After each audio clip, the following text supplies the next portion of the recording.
All right, let's talk about something really important. Psychological manipulation. You know, that unseen game that can feel like it's being played at your expense. We're going to pull back the curtain and really map out the playbook today. So let's dive in. So, have you ever had that feeling like you're just losing your mind in a relationship? It usually starts with this really simple but super unsettling feeling. You could be in an argument or just talking, and suddenly you get this sense that, wait, am I the crazy one? Is my reality totally wrong here? And that's when you start questioning everything, right? Your own reality. You find yourself second-guessing your memories, like, did that really happen the way I remember? Or am I just, I don't know, misinterpreting things? Let me tell you, that constant self-doubt, that is a huge, huge red flag. It leaves you feeling constantly off balance. It's kind of like you're trying to walk on a floor that's always tilting, you know? You can just never find your footing. One minute you think everything's okay, you feel secure, and the next, bam, you're anxious and totally confused. And here's the kicker. This is not an accident. That environment, it's been carefully manufactured. So I need you to hear this loud and clear. It is not you, it's a game. What you're going through is actually a set of very calculated psychological moves. And yeah, you can think of it just like a game, but it's a game where you were never ever told the rules. Well, until now. Okay, so if we're going to understand this game, we have to learn the moves. We're going to look at 3 core tactics. These are the fundamental plays manipulators use to get control. Let's break them down. First up, and this one is a big one, is gaslighting. You've probably heard the term, but what is it really? Well, think of it as the absolute cornerstone of psychological manipulation. The goal is super simple, but so destructive.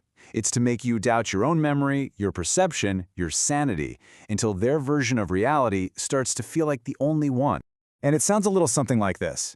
You're just being too sensitive. That never happened. See what that does? It's totally dismissive. It denies your experience flat out, and then it reframes your totally valid emotional reaction as some kind of personal flaw.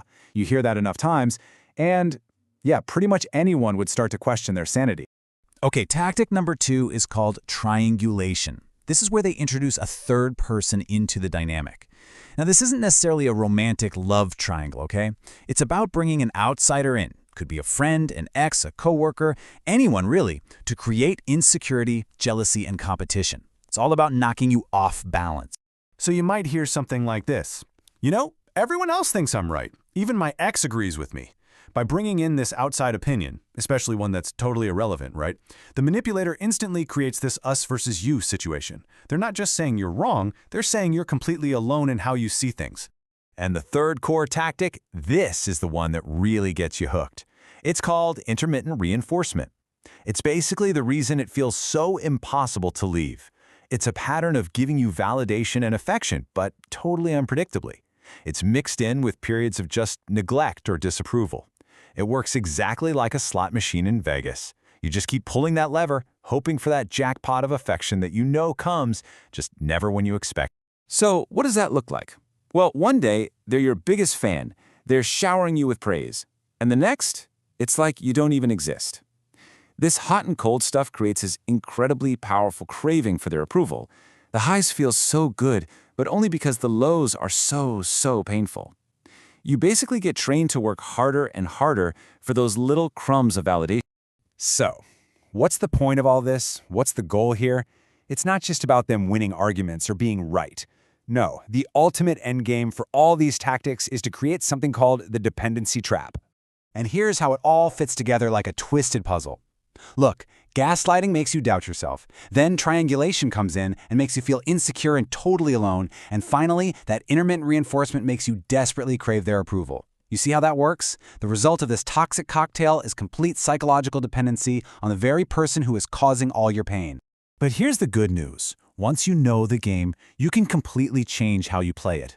It's time to talk about your counter move. This is how you start to take back control of your mind and of your reality.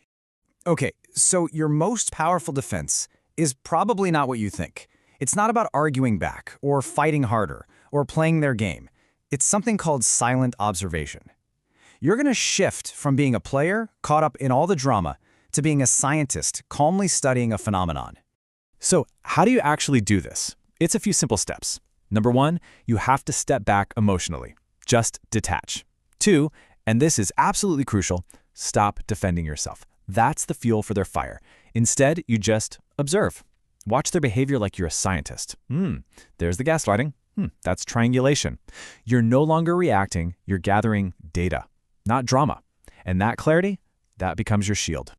You see, by learning these tactics and then practicing this kind of observation, you fundamentally change your position. You're not an unknowing player in their game anymore. You've gone from being a player to being the observer. And the transformation is just night and day. Before, you were reactive, confused, just another player in their game. But after, you're observant, you're clear-headed. You become the watcher of the game. You're not caught up in all that emotional chaos they're trying to create. You're just watching, understanding the moves. And because of that, you can't be controlled by it anymore. So we end with this question. Now that you can see the game, how will you choose to respond? Because ultimately, seeing the game for what it is gives you back the one thing these tactics are designed to strip away: your choice. Your real power isn't in trying to win their game, it's in choosing how or even if you're going to play at all. The game is exposed, the power is back in your hands. The choice is yours.